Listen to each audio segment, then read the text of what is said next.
Man City, Chelsea had a bit of history before they came into money.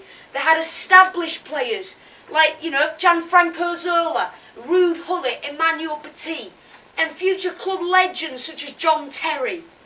But they also had players like Carlo Cudicini, an Italian who, get this, was nearly called up for England by Fabio Capello, with his name sounding just as Italian as pizza and pasta.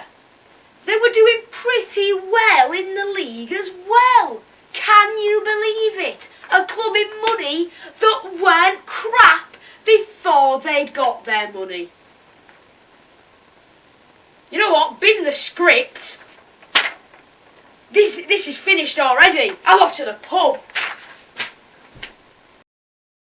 Chelsea were a stable Premier League club before they got a certain injection of cash from a Russian billionaire who goes by the name of Roman Abramovich. So unlike Manchester City, Chelsea were a stable Premier League club. However, the money came in and they got slightly better. In July 2003, with Claudio Ranieri as the manager, Chairman Ken Bates sold the club to Russian billionaire Roman Abramovich.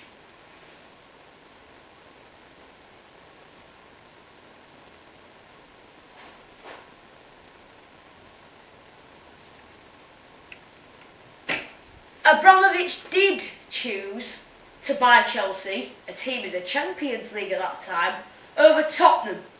So, Chelsea, it could have been Tottenham in your position.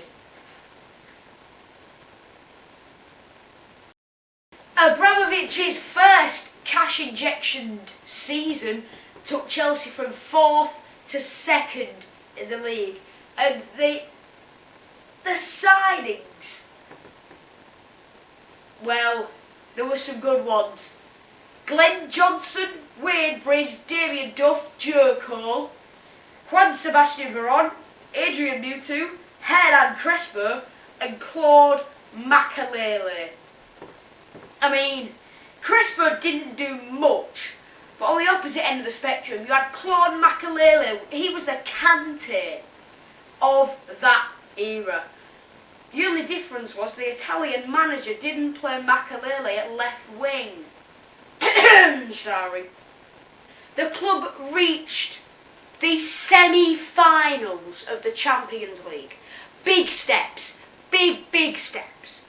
But the Tinker Man was tinkered out and Jose Mourinho was brought in.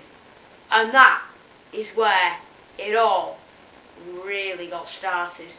The following season, Petr Cech signed alongside Didier Drogba and Iron Robben and saw a Premier League title arrive at Stamford Bridge. And plastic was something very, very common.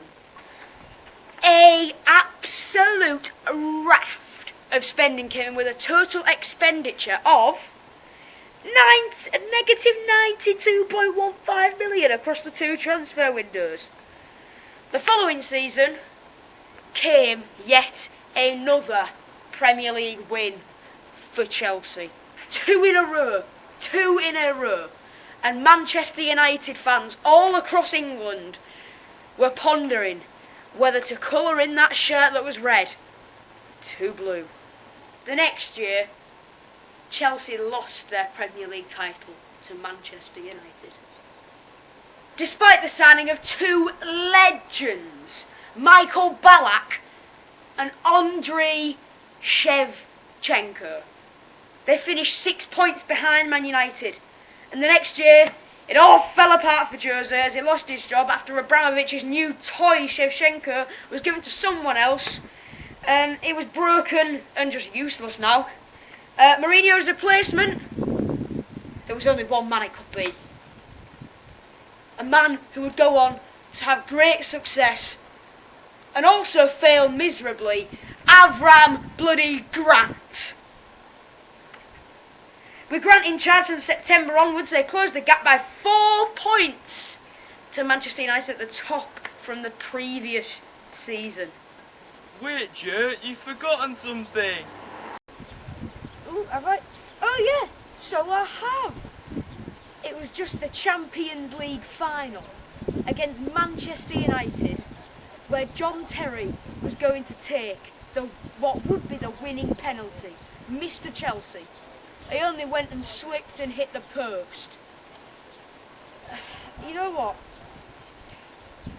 I really can't be bothered to do the whole jump in the pool thing again. Harrison, do you reckon I should just get away with using the Steven Gerrard one again? Yeah. Alright, let's do it. As Chelsea's success grew, the need for these was even higher. Yet, recycling bins for all of the plastic that was surrounding that part of London. Oh, also, John Terry piped his best mate's missus. Avram Grant was sacked just 3 days after that Champions League final, and the next season brought a third place finish in the Premier League, an FA Cup win, and just the 3 managers after Avram Grant bought no silverware, but 3 managers. Started with Luis Felipe Scolari. He lasted just 8 months and 2 days on the managerial merry-go-round, and then Ray Wilkins became caretaker boss for a whole 2 days. And then Gus Hiddink was brought in until the end of the season. Carlo Ancelotti came in the next season and won the Premier League and the FA Cup. Ancelotti lasted the season as well, but second in the league means nothing to Abramovich, so the Italian was gone. They sacked him at half-time during the final day of the season at Goodison Park. His replacement, Andre Villas-Boas, who was Mourinho's number 2 in his first spell at Chelsea, lasted just 9 months, and then Roberto Di Matteo came in and won them the Champions League. This was another final where Captain John Terry made a name for himself by not playing through suspension, coming onto the pitch at full time to lift the trophy in full kit. It wasn't just shirt, shorts and socks either. He had his shin pads and ankle tape on. What a complete cock. Knee, let me finish. Can I also say, why did Chelsea have a rivalry with poor little Fulham? What have they done to hurt anyone? Di Matteo, the first Chelsea manager to win them the Champions League, was just a 2012 Ole Gunnar Solskjaer, even though his good form lasted a little bit longer. But he lost his job in November, and to the disgust of most fans, Rafa Benitez was brought in until the end of the season. I mean, he's not a bad manager, is he? Even though he won them the Europa League, the fans hated him because of the ghost goal incident and his rivalry with Jose Mourinho during his time with Liverpool. And yeah, he was one of Liverpool's best ever managers.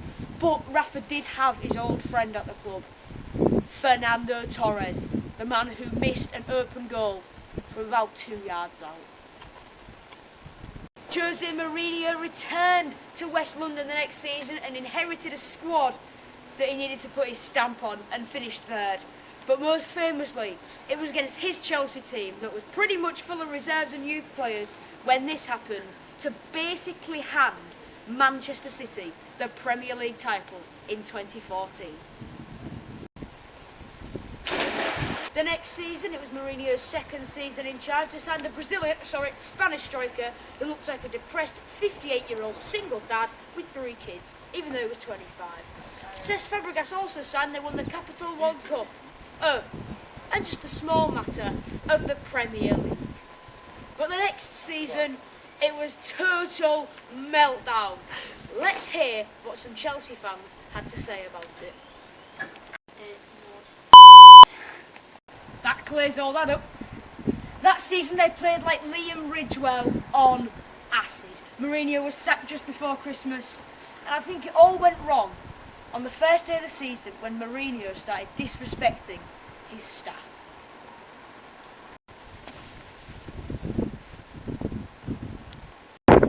Oh no, Edin! Edin's injured! Eden Hazard! We are stressed! I hope it's not too serious. I think this is hamstring. Hey, Eva! Go on to the pitch and treat Eden Hazard as the player. My glove isn't letting me go on. Oh, just... hurry up with your broken gim! Shut up, you Portuguese pussy. What did you just say? You can't continue. Oh, Jesus Christ! Why can't my medical team do anything? What more do you want me to do? Make him okay! Go back on, treat him! Treat him, you Eva got 5 million off Chelsea in court, and then Jose got sacked, and Gus Hiddink came in, stopped Chelsea getting relegated, and helped them finish 10th. The next season, Antonio Conte came in, and won the fans over straight away, and also won the Premier League title. What was Conte like? Let's hear what the Chelsea fans thought of him. Mad as badgers. Conte's second season was having Chelsea back in Europe, but it wasn't very good. They went from winners to 5th place, not even getting Champions League, and Roman Abramovich got rid. Maurizio Sarri came in from Napoli and played Sarri ball, which turned into more like Sarri bollocks towards the end of the season. But it turns out 71 million goalkeeper Kepa Arrizabalaga was the manager in the Carabao Cup final.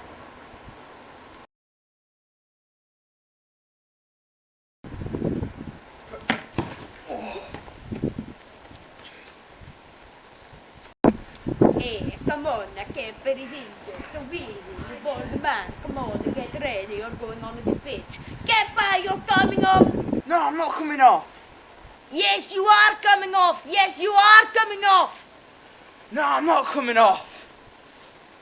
Oh, for a I am off for a cigarette. Maurizio Sarri is a stupid bald Wish I stayed in Spain. That fool is not subbing me off for somebody whose name is a male sex organ. I mean, Twitter memed that a lot. They finished third. They ruined Petr Cech's farewell in the Europa League final in Baku before he took an advisor's job on at Chelsea. And he also took up ice hockey. Eden Hazard jumped ship to Real Madrid, but you'd have thought by looking at him, the sheer size of him, that he'd signed for McDonald's United or KFC. Clever wordplay. Sarri went home because he was worried about his cigarette imports being affected by Brexit, and Piemonte Calcio at Juventus came in for him. Frank Lampard came in from Derby and signed nobody because the club got a transfer ban for trafficking kids. Zinedine Zidane wanted to return Courtois and Hazard, but he couldn't because it was after 28 days they'd bought him, so, shops don't do returns. And over the years, the club has made a presence for themselves online thanks to the help of Sophie Rose, the host of Chelsea Fan TV. It's like Arsenal Fan TV, but the blokes on there are hornier because she's been dubbed the sexiest fan in the Premier League. People like Louis Beneventi and Chelsea Rory have provided the funny bits. I got up at 6:30 this morning. 6:30. No, Loz. The thing is, Loz, he's not a Chelsea man. Sarri is not a Chelsea man. He's not a Chelsea man. He doesn't know the culture of the club. He's not a Chelsea man. He doesn't know the fans. He's not a Chelsea man. We need a Chelsea man.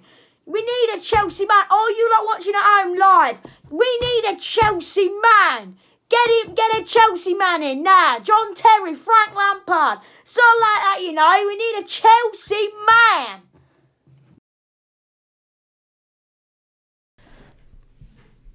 Alright, guys. Last thing from me, really. I hope you enjoyed.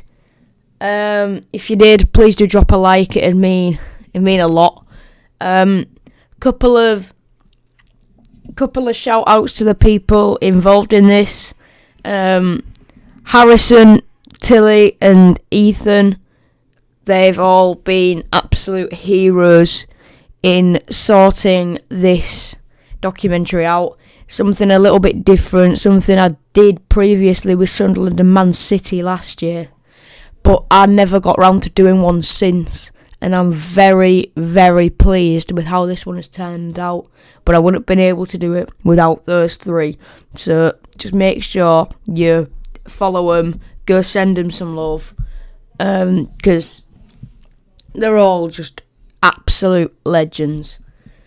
And they've all been on the channel before. Ethan's on the channel pretty much like twice every month for the podcast, so you know them. If you're not following them, go follow them. Just send them some love. And yeah, thank you for watching, and I'll see you later. Bye bye.